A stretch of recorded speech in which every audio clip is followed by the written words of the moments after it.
लात जूता खाएम चाहे गोली खाएम छतिये पर, एमए बीए पास हई वोटवा देहम जतिये पर। हाँ। सबसे पहले आपके पेज के तमाम दर्शकों को मेरा प्रणाम है। मेरा नाम अनुपम है, मैं पूर्व सैनिक हूँ और मैं बिहार सिवान जिले का। अब आपका नाम अनुपम ही रहेगा। अनुपम अनुराग आज हमारे गुरुदेव ने हमारा नाम अनुपम अनुराग कर दिया है, तो आज से मैं अनुपम और अनुराग के नाम से जाना जाऊंगा। हाँ, बिल्कुल। धन्यवाद आपका भी और आपके दर्शकों का भी।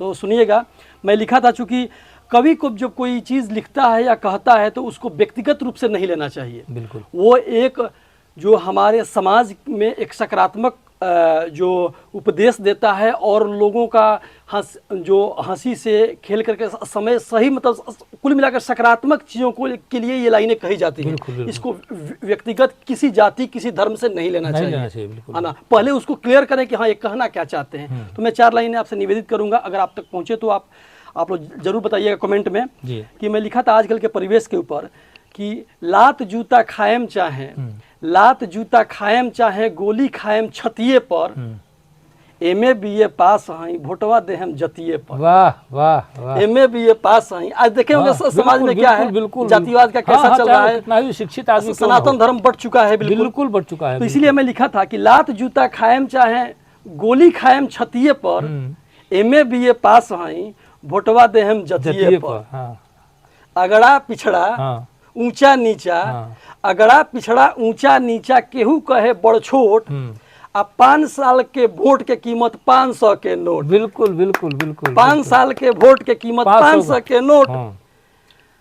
जनता कुकुर खानी घूमे, कुकुर जैसन जनता घूमे, नेता घूमे हथिये पर, आ एमए बीए पास हई वोटवा देहम जतिये पर। वाह वाह वाह।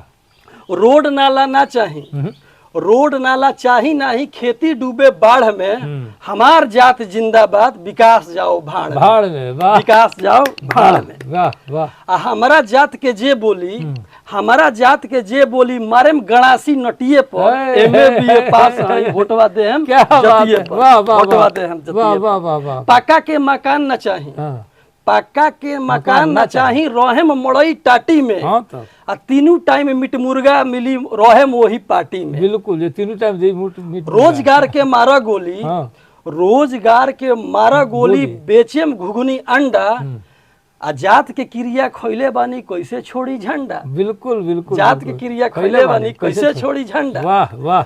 बंटी बबली भेज देता नहीं। बंटी बबली तरुआ सब जानते हो। अरे यूपी पूछेगा वाह। कि बंटी बबली भेज देता नहीं, नेताजी रोज खटिए पर, वाह वाह। एमए बीए पास हई वोटवा देहम जतिये पर। क्या बात है, क्या बात है। वाह, जिंदाबाद।